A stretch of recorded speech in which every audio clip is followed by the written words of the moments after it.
अस्सलाम वालेकुम।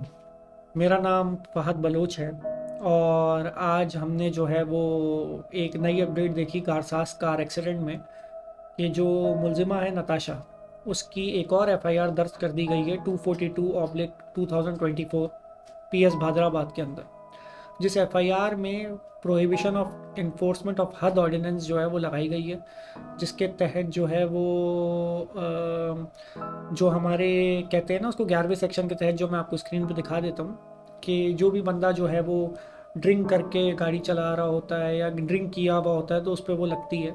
तो मेरा पहला सवाल ये था कि इस पर ड्रिंकिंग की क्यों जो है वो लगी, क्योंकि इसने तो आइस किया हुआ था और ड्रिंकिंग में तो एक मेरा टेक्निकल सवाल था। तो बात ये पता चली कि भाई इसकी यूरिन में पाया गया है, तो वो ड्रिंक भी किया हुआ था। तो जो भी था आइस था, ब्लड के अंदर नहीं थी, यूरिन के अंदर थी। अच्छा ठीक है, हम उसको मान लेते हैं।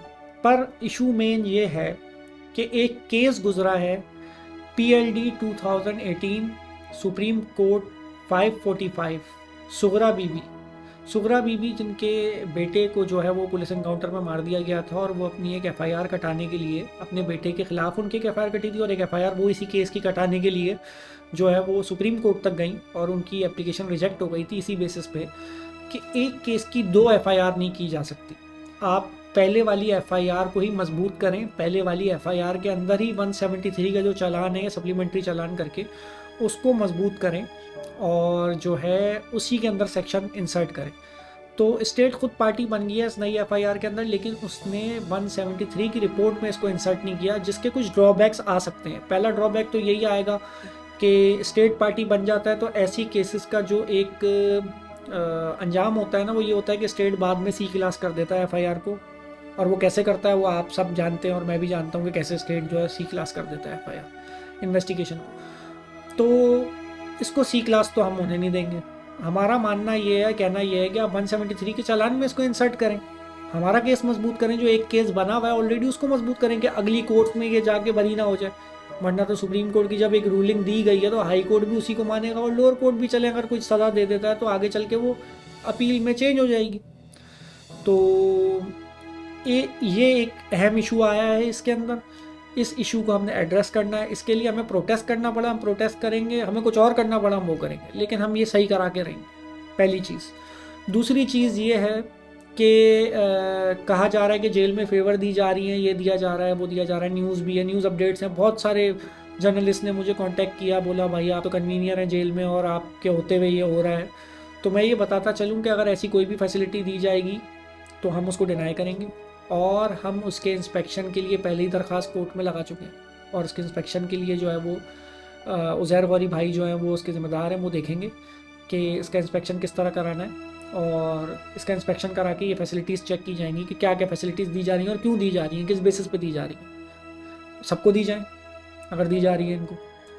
फिर उसके अलावा एक और चीज़ ये है कि मेरा मानना ये है कि जो अफवाहें हैं कि वो दुबई चली गई है या वो चली जाएगी, या लोग कह रहे हैं, उसके घर वाले कह रहे हैं कि फ़ला पाकिस्तान के एक बहुत बड़े अफसर ने उनसे रब्ता किया, ये किया वो किया डील बनाने के लिए, तो भाई ये सारी चीज़ों पे ना कान नहीं धरे, सोशल मीडिया है, ठीक है।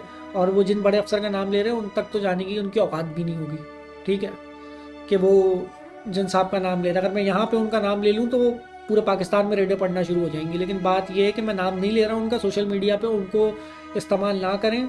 वो हमारे मुल्क के एक दिफाई इदारे के सरबराह हैं, उनके बारे में उल्टी सीधी खबरें ना चलाएं, पहली बात। और इस केस को उससे रिलेट नहीं करें, ना इसका पॉलिटिक्स से कोई ताल्लुक है ना इसका अस्करी इदारों से कोई ताल्लुक है। आप थे बिजनेसमैन होंगे, आपने नशे में आपकी जो है घर की किसी खातून ने जो है वो गाड़ी से किसी को मारा है, और मैं ये चाहूँगा कि इस दफ़ा जजेस प्रेसिडेंट सेट करें इस केस के अंदर कि इस तरह कोई भी अगर नशा करके मारता है तो अगर उसको 3 साल की सज़ा है तो कानून में एक प्रेसिडेंट सेट होना चाहिए कि सारी सज़ाएं मिला के उसको सबसे मैक्सिमम सज़ा दी जाए। इसीलिए दी जाए क्योंकि इसका प्रेसिडेंट सेट होना चाहिए। ये नहीं हो कि बाद में वो अपीलों की नज़र हो जाए और अपीलों में जाके हाई कोर्ट के जस्टिस साहब बोले एज़ पर लॉ तो मैं ये करूँगा मैं वो करूँगा। भाई आपके हाथ में सब कुछ होता है, आप लोग सब कर सकते हैं, आप लोग करते आ रहे हैं पाकिस्तान में, तो आपके ऊपर लोगों को एतमाद ही इसीलिए कि आप इसमें सज़ा देंगे। अगर आप नहीं देंगे सज़ा तो ना मेरा कुछ जा रहा है ना किसी और का कुछ जा रहा है, लोग आपको बुरा भला कह रहे थे और बुरा भला कहेंगे, ठीक है। इससे नुकसान हमारा होता है, हमारे आने वाली नस्लों का होता है। अगर ये प्रेसिडेंट नहीं बनेगा, ये एग्जाम्पलरी पनिशमेंट नहीं बनेगी, नुकसान हमारा है, हमारे आने वाले बच्चों का है। तो मेरा कहना यह है कि जजेस को इसमें प्रेसिडेंट सेट करना चाहिए और पार्लियामेंटेरियंस को चाहिए कि वो इस पर कानून साजी करें कि जहाँ ड्रिंकिंग का जिक्र हो रहा है या जहाँ आइस का जिक्र हो रहा है तो वहाँ तो 10 साल 15 साल की सज़ा जो है वो ऐसी दे देनी चाहिए कि आइस ली हुई है इन्होंने। ये थोड़ी कि इनको जो है वो कानून की नज़र कर दिया जाए, कोई बड़े वकील साहब खड़े हो जाए और वो बोलें कि दियत की रकम ले लो और ये कर लो और वो कर लो। भाई तो फिर आप ना चलाएं ना, बनाना रिपब्लिक तो नहीं बनाए मुल्क को, ठीक है। इसी तरह अगर इंसाफ में होता रहेगा तो फिर ये 25 करोड़ आबादी का मेरे ख्याल में वैसे भी जो हमें मैसेजेस आ रहे हैं उसी में ये आ रहे हैं कि यार आप क्या कर लेंगे, आपके होने से क्या हो जाएगा, आज से पहले पाकिस्तान की तारीख में क्या हो गया, ये मैसेजेस मुझे आ रहे हैं, आज के बाद क्या हो जाएगा। लेकिन मैं ये चाहता हूँ कि इस दफ़ा ये एक प्रेसिडेंट बने, ये एक एग्जाम्पल बने और पूरी पाकिस्तान की तारीख में इसको याद किया जाए कि कोई ऐसा केस गुजरा था और जिस केस के अंदर हम ये फैसला लेने में कामयाब हो गए। वरना आपके हाथ में, आप बाइख्तियार लोग हैं, हमारे हाथ में जिस दिन इख्तियार होगा हम आपको वो चला के दिखा देंगे। अभी हमारे पास जितना इख्तियार है हम आपको वो करके दिखा रहे हैं। तो उस हिसाब से जो है हम इन सारी चीज़ों को जो है वो देख रहे हैं। और मेरी दुआ है मरहूमीन के लिए और एक जो ज़ख्मी है उनके लिए जिनके साथ बहुत मसाइल चल रहे हैं, मुझे पता चला, अल्लाह उनको सेहत कामिल अता फ़रमाए, आमीन।